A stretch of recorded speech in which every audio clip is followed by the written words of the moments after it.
Hi there and welcome to a Leader video update. My name's John Burton here in the leadernews.com.au newsroom, and in our Moonee Valley newsroom is James Twining, the editor of that newspaper. Hi James, how are you?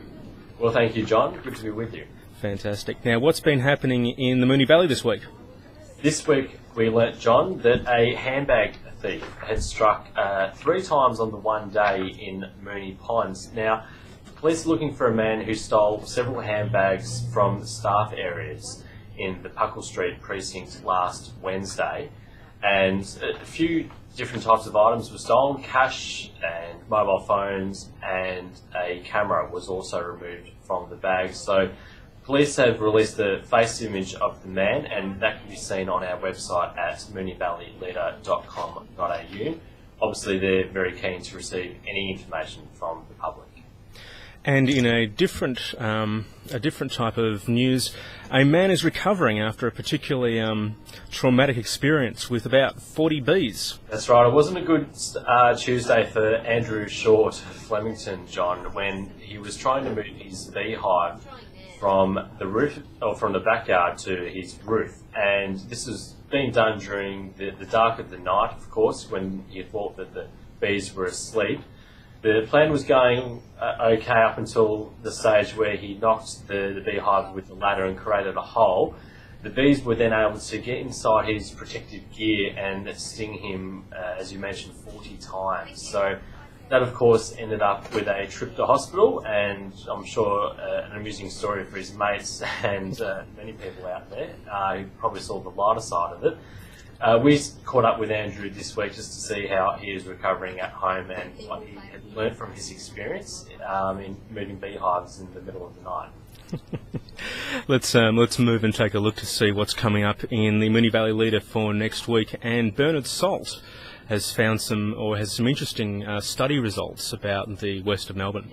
Yes, Bernard Salt, the leading demographer, has found that there's a new middle class emerging in Melbourne's inner west. Now, he's dubbed this middle class the latte line because it extends in a straight line from Essendon down to Williamstown and incorporates the areas of Seddon and Yarraville. These, of course, are traditionally very working class areas that have attracted first home buyers or people seeking affordable housing. These are now the areas that many people in Melbourne, particularly the middle class, are now aspiring to live in. Part of the reason, Mr. Salt says, because people from the east have seen the value in the west and are starting to migrate over the other side of the Yarra. And also, the other part of it is the major population boom in growth corridors like Wyndham and Melton. So it's not too dissimilar to what Chapel Street is to the eastern suburbs, and Brunswick Street is to the northern suburbs. And the term the latte line has come from, I guess, the reference to the foodie ways that he says this upper middle class is bringing with them. A good point that he raised was the number of fine dining restaurants that could be found in this corridor 10 years ago. There was only one, and in 2011 you can find 10. So definitely an indicator there that the West is changing forever. And talking about corridors within the West, there's also an interesting story of a plan to make transport a bit easier in the West. Fairly bold plan, John, by Moonee Valley Mayor John Sypek and his Moreland Council counterpart. They want to have the toll points on the Tullamarine Freeway moved further south.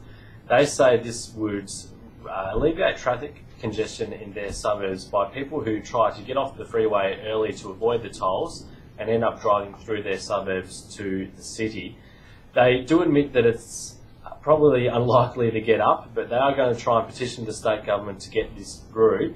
I guess it's just another measure or a sign that the local councils in the inner northwest, John, are really struggling at the moment with this traffic issue. It's something that's definitely on the minds of residents, and they want something to be done about it.